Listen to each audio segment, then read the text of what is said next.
성우 전진아의 지나온 시간.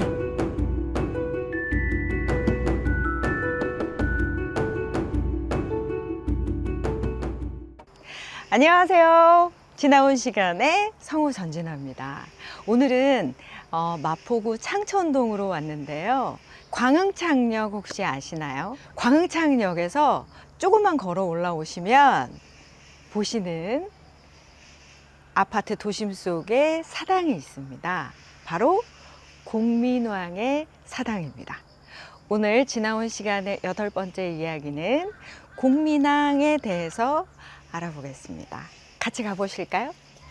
정말 망원정처럼 아파트 사이에 이렇게 정말 뺑 둘러 있습니다. 아담하네요, 아담해. 실제로 여기서 제를 지내나 봐요. 이렇게 사진을 찍어놨습니다. 여기가 사당인 것 같죠?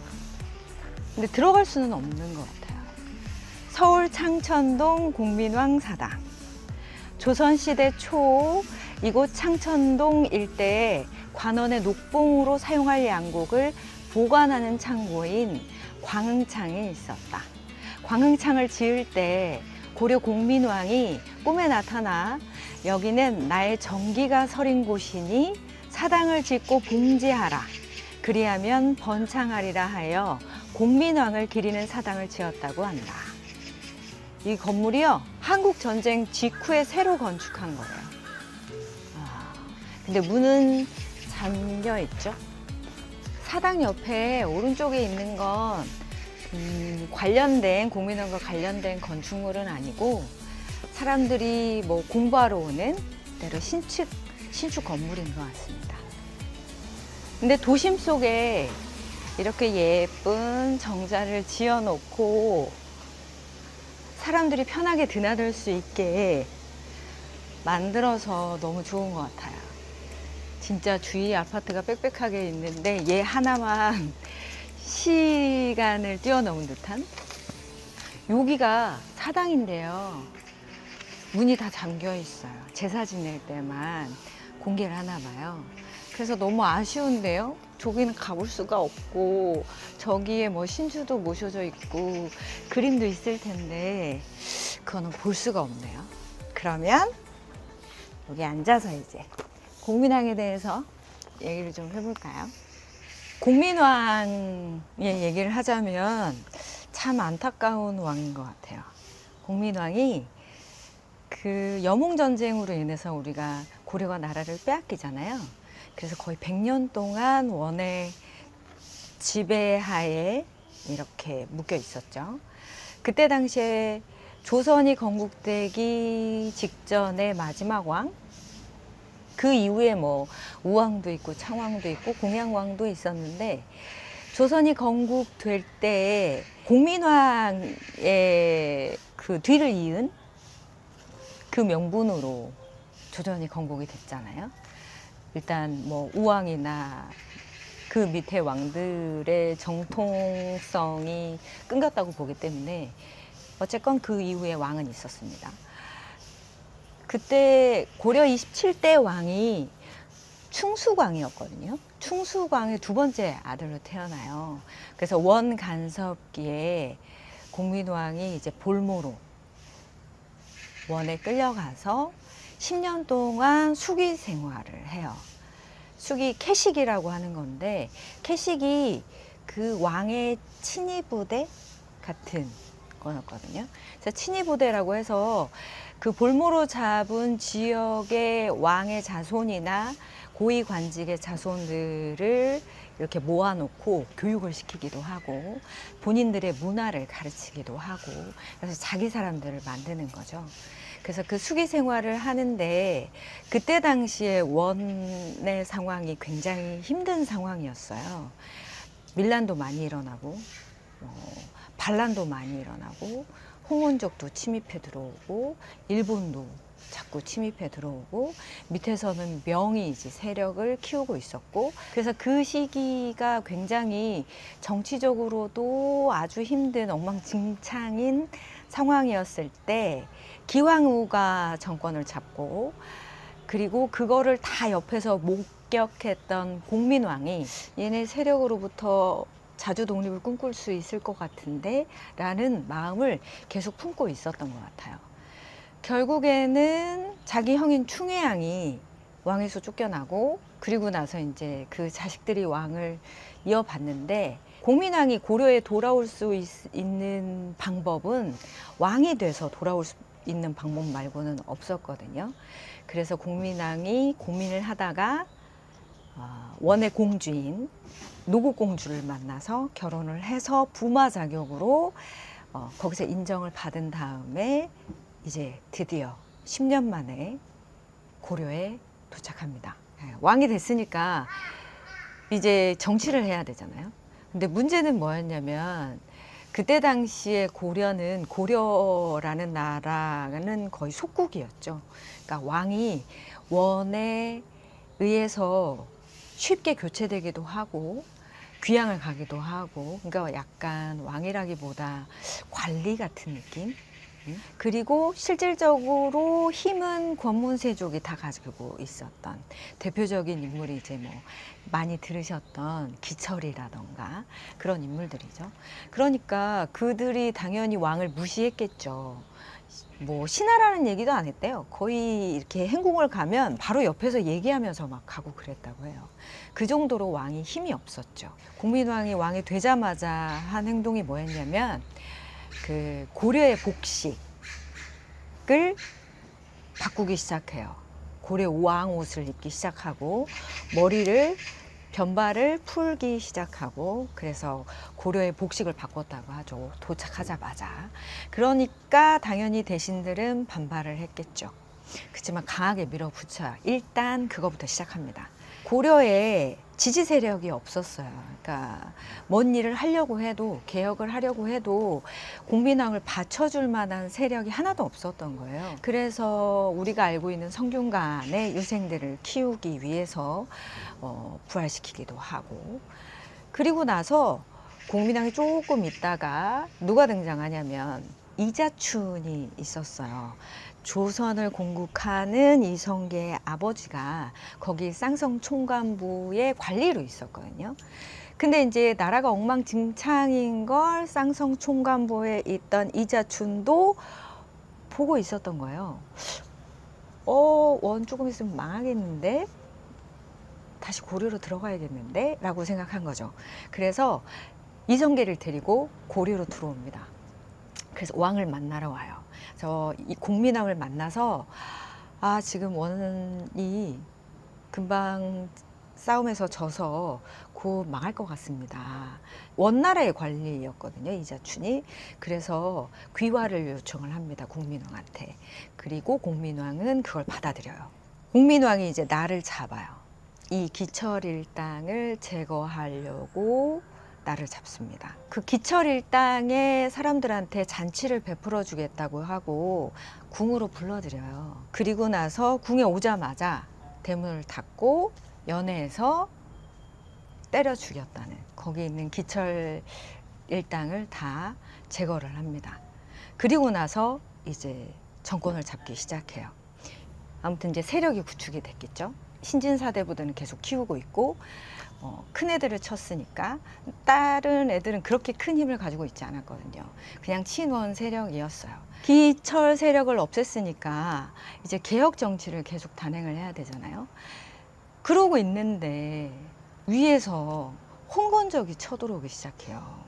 뭔가 좀 하려고 하면 왜구가 쳐들어오고, 뭔가 좀 하려고 하면 권문세적이 계속 딴지를 걸고, 뭔가 좀 하려고 하면 원에서 압박이 들어오고, 그리고 또 뭔가 좀 하려고 하면 전쟁이 자꾸 터지고, 막 이런 상황에서 정치를 사실은 제대로 할 수 없는 환경에 처해 있던 왕인 건 맞는 것 같아요.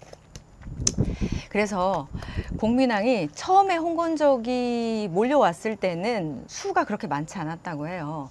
그래서 뭐 처음에는 쉽게 물리쳤는데 두 번째 왔을 때는 개경을 점령을 합니다. 그리고 공민왕은 안동으로 피신을 가요. 그때 이성계와 최영 장군이 합심을 해서 이 홍건적을 몰아내요. 몰아내고 이제 개경으로 돌아가려고 하는데 개경을 아주 쑥대밭을 만들어 놓은 거예요. 그래서 갈 데가 없는 거지. 그래서 흥왕사에 잠시 몸을 의탁해요. 한 달 조금 넘게 거기에 있었는데 문제는 여기에 그 공민왕을 암살하려는 세력들이 계속 있었대요. 그리고 이 시기를 틈탄 거죠. 뭐 원 세력이라는 말도 있고 아니면 그 고려에 원 세력을 가지고 있던 이제 왕을 없애고 본인들이 다른 왕을 세우려고 한 다른 권문 세족이었다라는 말도 있고 그런 얘기가 있는데 어쨌건 암살단이 공민왕을 죽이러 이 흥왕사에 옵니다. 그때 우리가 그 많이 알고 있는 노국공주가 공민왕을 밀실에 숨겨놓고 그 앞에 주저앉아서 온 몸으로 괴한들을 맞섰대요. 공민왕을 죽이려거든 나를 먼저 죽여라. 근데 어쨌건 이 사람들은 원의 뒷심을 얻어야 하기 때문에 원의 공주를 죽일 수가 없었던 거죠. 그래서 이 거사에 실패하고 공민왕은 노국공주와 다시 이제 개경으로 들어가는 그런 일화가 있죠. 문제는 뭐였냐면 이 부부가 10년이 넘도록 애가 안 생긴 거예요. 근데 왕은 뒤에 이제 후계가 필요한 거잖아요. 그래서 왕을 찾아간 게 아니라 신하들이 노국공주를 찾아서 비를 드려야 한다고 간청을 하기 시작합니다.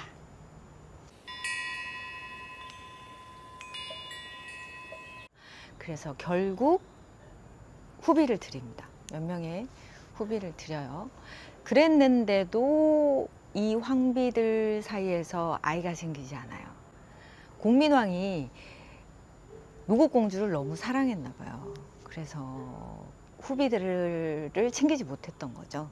너무 미안해서 더 노국공주한테 잘해줬다고 해요. 시간이 조금 흘러서 드디어 15년 만에 이 두 사람 사이에 아이가 생깁니다.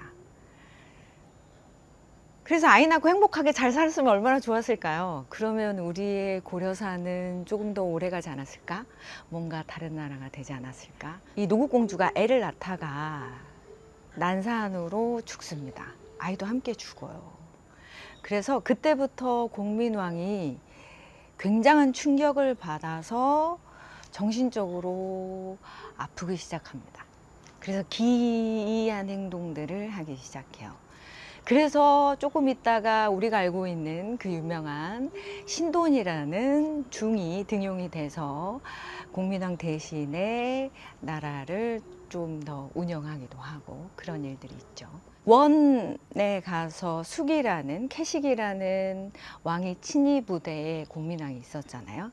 그런 거를 고려시대 때 만들어요. 그게 자제위라는 거죠. 그래서 귀족 간의 자제들을 어린 자제들을 모아가지고 왕의 친위 부대를 만드는데 문제는 뭐였냐면 이 친위 부대가 아니었다는 거죠. 그래서 뭐 그들과 술잔치를 열기도 하고 고려사에 보면 안 좋은 행각을 벌이기도 하고 심지어 자식이 없어서 고민하던 공민왕이 이제 그 왕비들과 잠자리를 갖게 만들기도 하고 아무튼 안 좋은 이야기가 되게 많습니다. 그러던 어느 날 이제 환관 한 명이 공민왕이 이제 저녁에 술 한잔 거하게 드시고 쉬고 있을 때 막 헐레벌떡 뛰어와요. 기쁜 소식이 있습니다. 익비가 회임을 했습니다. 라고 공민왕한테 얘기합니다. 근데 공민왕이 화를 버럭 냈다고 해요. 아니 손 하나 되지 않은 왕비가 임신을 했다고? 누구시더냐? 이렇게 물었다고 합니다. 그래서 환관이 이렇게 눈치를 막 보다가 홍윤이라고 하는 자제위에 있던 이제 한 사람의 이름을 얘기를 해요. 그래서 공민왕이 그래 그러면 이 아이가 내 아이가 되려면 이 사실을 알고 있는 모든 사람을 죽여야겠구나라고 환관한테 얘기를 했다고 해요. 그리고 술을 또 드셨겠죠. 이 이야기를 들은 환관이 이제 놀래서 자기도 죽게 생겼잖아요. 그래서 자제위에 쫓아가서 홍윤한테 왕이 이런 얘기를 했다라고 알리고, 이 사람들이, 이 자제위에 있던 친구들이 자기들이 죽게 생겼잖아요. 그래서 그날 밤에 왕의 침소에 들어서 공민왕을 죽였다는 이야기가 있습니다. 그래서 인간적으로 참 비운의 왕이지 않았을까라는 생각이 듭니다.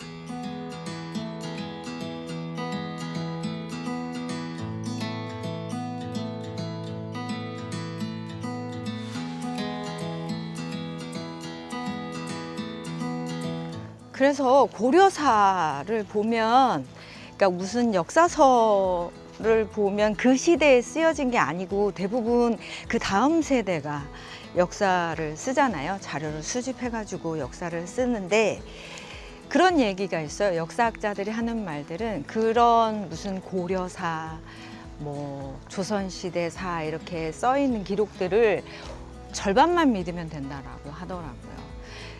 자기 시대의 명분을 갖기 위해서 뜬소문이나 거짓된 얘기들을 지어내기도 하고, 아니면 크게 부풀리기도 해서 기록을 적기 때문에 그 기록이 그렇게 써 있다고 해서 다 믿으면 안 된다고 하는 이야기가 있습니다. 그래서 저는 공민왕의 이야기나 신돈의 이야기를 그 정도까지는 아니었을 거라고 생각해요. 그러니까 다 믿으면 안 되지. 어떡해. 공민왕에 대한 평가를 고려사에 적어 놓은 게 있어서 그 부분을 좀 읽어드리고 오늘 마무리를 할까 합니다. 왕이 즉위하기 이전에는 총명하고 어질고 후덕하여 백성들의 기대를 모았고, 즉위한 후에는 온 힘을 다해 올바른 정치를 이루었으므로 온 나라가 크게 기뻐하면서 태평성대의 도래를 기대했다. 그러나 노국공주가 죽은 후 슬픔이 지나쳐 모든 일에 뜻을 잃었다. 오늘은 도심 속에 있는 작은 사당, 공민왕의 사당을 찾아봤습니다. 누가 알려주지 않으면 찾아오지 못할 정도로 안내도 사실은 입구에 되어 있지 않고 찾아와야 하는 곳이긴 하지만, 이 영상을 보시는 분들은 찾아와서 한번 둘러보시면 어떨까 하는 생각이 들 정도로 너무 멋진 곳이었습니다. 지나온 시간의 8번째 시간은 여기까지입니다. 저와 함께 해주셔서 너무 감사합니다. 다음에 또 만나요. 안녕.